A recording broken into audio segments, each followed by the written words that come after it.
დათო მაღრაძის სტუმარია საქართველოს პრემიერ-მინისტრი ირაკლი ღარიბაშვილი. მაშინ ვიყავ 20 წლის, როდესაც პირველად წავედი ევროპაში.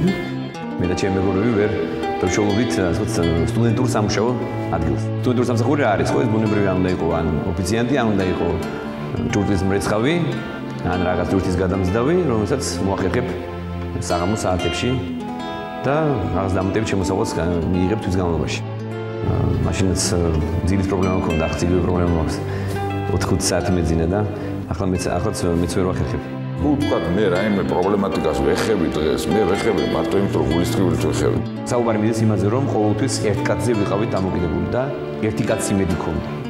ჩვენ ასე აღარ უნდა ვიყოთ, ჩვენ უნდა შევცვალოთ ჩვენი მენტალიტეტი, ჩვენ უნდა შევცვალოთ ჩვენი მსოფლმხედველობა და ჩვენი დამოკიდებულება. რეალურად ქვეყანა უბრუნდება სწორ გზას, რომელიც მივიღოთ ჩვენ თანამედროვე ცივილიზებულ სამყაროდ.